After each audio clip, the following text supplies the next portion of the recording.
Hello everyone, क्या हाल चाल। Welcome to my channel. So guys, एक गुड न्यूज़ है आपके लिए, मतलब सेमी गुड न्यूज़ है वैसे तो।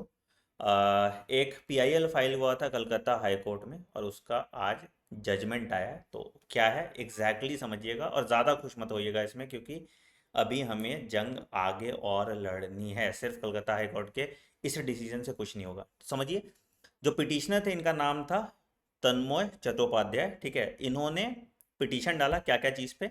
इन्होंने बोला कि बहुत सारे इरेगुलरिटीज़ हुए थे नीट एग्ज़ाम में। ठीक है, और क्या बोला कि कुछ बच्चों के 718 और 719 मार्क्स आए थे जो पॉसिबल नहीं है।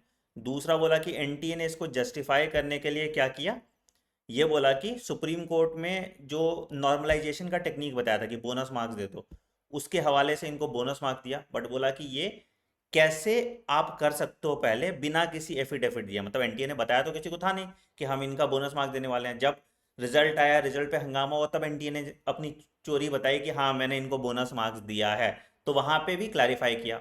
अब जजमेंट का आया उसका लैंग्वेज समझना बहुत इंपॉर्टेंट है, वो ध्यान से समझिए। तो क्या बोला, पहला पॉइंट, तो according to the respondent one shall file an affidavit within the period of 10 days from date in response to allegation made in this writ petition. सबसे पहला पॉइंट कि एनटीए क्या है, एनटीए रिस्पोंडेंट वन है यहाँ पे। ठीक है, तो एनटीए पूरा डिटेल एफिडेविट देगा कि कैसे बोनस मार्क दिया, क्या ग्रेस मार्क्स दिया। जो भी प्रेस रिलीज किया उससे काम नहीं चलेगा।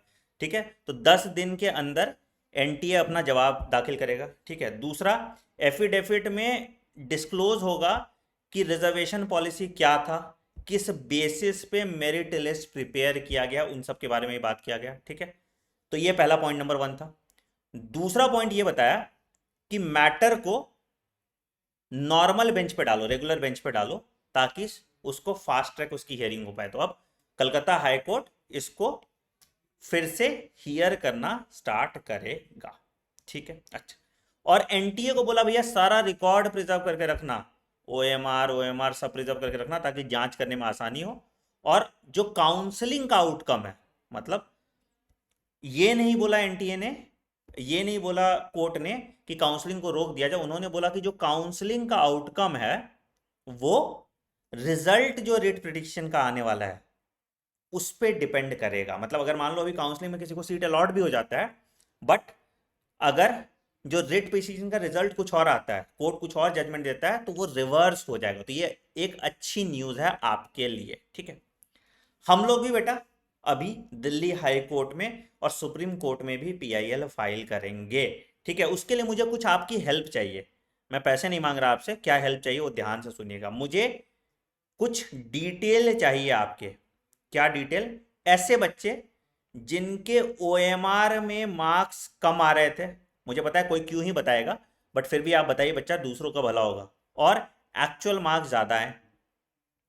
ठीक है, फिर कुछ ऐसे बच्चे जिनके ओएमआर में मार्क्स ज्यादा आ रहे थे और एक्चुअल मार्क्स कम आए। ठीक है, तो मुझे आपका ओएमआर का कॉपी, मुझे आपका स्कोर कार्ड, और मुझे आपका कॉन्टैक्ट नंबर जिससे मैं आपसे बात कर पाऊं, ये तीनों चीज मेल कर दीजिए anand@fundabox.in पे। ठीक है, इस वीक हम लोग भी पीआईएल फाइल कर रहे हैं आपके लिए, और मैं चाहता हूं ये जितना ज़्यादा इलेबोरेट होगा उतना आपके लिए बेटर होगा। ठीक है, एक और चीज़ मैं आपको समझाने की कोशिश करता हूं बेटा। सारे लॉयर्स जो है एक बात हमेशा बोल रहे हैं, कोर्ट जजमेंट को बैक इन टाइम में नहीं ले जा सकता। मतलब जो चीज़ हो गया है उसको ख़त्म करना बहुत डिफिकल्ट होता है। तो बेस्ट केस सिनारियो जो हमारा ऑप्शन यही है कि हम अपील करें कि भाई रिजल्ट फिर से पब्लिश हो, republish of result without grace mark.